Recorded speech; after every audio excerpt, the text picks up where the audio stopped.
Hi, today I'm going to show you how to make a lantern for Chinese New Year. Chinese New Year is celebrated around the world in late January or early February. The Lantern Festival is an important part of the festivities. Let's gather all of the materials together that we need. So first, I have a piece of brightly colored cardstock. Need some tape, a pair of scissors. You could use a ruler, it's not necessary. Good. And if you have one, this template will show you where to cut as well as the video. So the first step, you just need the piece of paper and the scissors and maybe the ruler. So if you look at the paper, you want to look at the short side. We're going to cut a strip that's about 1 centimeter wide off of this end. So you can eye that up with the ruler, see how big that is. You can trace it on if you would like. I'm just going to eyeball it and cut off about 1 centimeter wide strip from the short side of the paper. So that's the handle, and I'll just set that aside for now. The next step is to fold this piece of cardstock in half. So you want to fold it in half along the long side so you have a long skinny rectangle left over.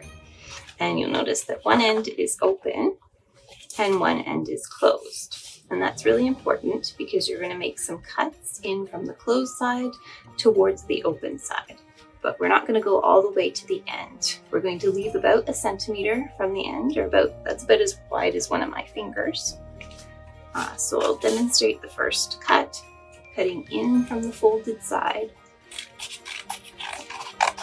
to, about 1 centimeter from the edge.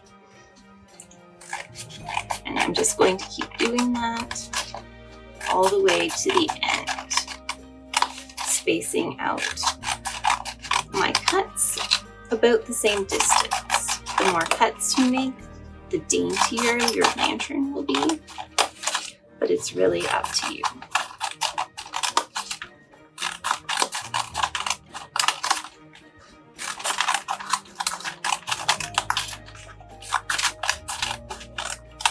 Want to make sure to not go too far, so then you'd have to start over with another piece of cardstock or even a piece of colored paper board. You could also use white paper and then color on it yourself. So now I can unfold my piece of paper and I'm going to fold it into a lantern shape like this. This is where the tape comes in. I need a piece of tape at the top to hold it in place, and a piece of tape at the bottom to hold it in place, and then grab your handle and add it to one side, top, and then tape the other side down as well. You could tape it on the inside or on the outside like I'm doing. And there you have it, a completed Chinese New Year's lantern. Thanks for joining me. I hope you enjoyed making your lantern. Happy holidays.